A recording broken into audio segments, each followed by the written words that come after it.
ሰላም እንዴት ናችሁ? በዛሬ ቪዲዮአችን እንዴት አድርገን ፒዲኤፍ ፋይልን ወደ ወርድ መቀየር እንችላለን የሚለውን እናያለን።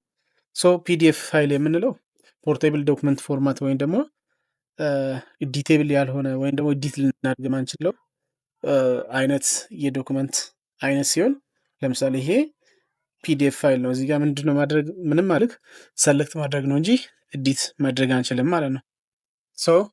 ኤዲት ለማድረግ የግድ ወደ ምን መቀየር አለብን? ወደ ወርድ መቀየር አለብን ማለት ነው። ያን ለማድረግ እንዴት ነው የምናደርገው? ቀጥታ ፒዲኤፉ ወዳለበት ፎልደር እንሄዳለን።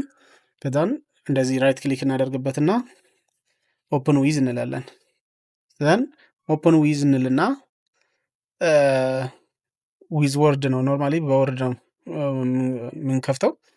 ነገር ግን እዚህ ጋር ወርድን ካላመጣልን ቹዝ አናዘር አፕ እንልና ዳን ከዛ በኋላ እዚህ ጋር ካሉት አፕሊኬሽኖች ውስጥ ወርድን ያስመርጠናል። ወይም ደግሞ ወርድ ሊስት ውስጥ ከሌለ እንደገና አሁንም ቹዝ አን አፕ ኦን ዮር ፒሲ የሚለው ውስጥ እንገባና አፕሊኬሽኑ ያለበት ሎካል ዲስክ ውስጥ ገብተን በሱ መክፈት እንችላለን። አሁን ኦልሬዲ እኔ ወርድ ፋይል እዚህ ጋር ስላለኝ ወርድ አፕሊኬሽንን እዚህ ጋር ስላለኝ እዚች ጋር ሰለክት አደርግና ጀስት ዋንስ ኦልዌይስ ሳይሆን ጀስት ዋንስ እላለሁ ማለት ነው።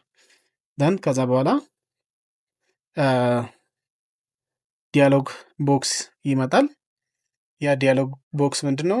ይሄንን ወደ ዲቴብል ፋይል ፎርማት ልቀይረው ነው የሚል አይነት ዲያሎግ ቦክስ ይመጣል። ከዛ በኋላ ያንን ኦኬ እንላለን ማለት ነው።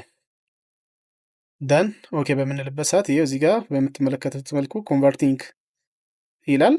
ይህንን ኮንቨርት አድርጎ በመጨረስበት ሰዓት በቀላሉ በወርድ ፎርማት እናገኛለን ማለት ነው። ዛን ናብል ኤዲቲንግ እንላለን እዚች ጋር። ከዛ ኦኬ እዚህ ጋር በምትመለከቱት መልኩ ኮንቨርት ያደርግልን። እንደፈለግን ኤዲት አድርገን ከእንደገና አሰ ወርድ ሴቭ ማድረግ እንችላለን። መልሰን ፋይልንና ሴቭ አስ ዘን አሰ ወርድ ዶክመንት ዴስክቶፕ ላይ ሴቭ ማድረግ እንችላለን።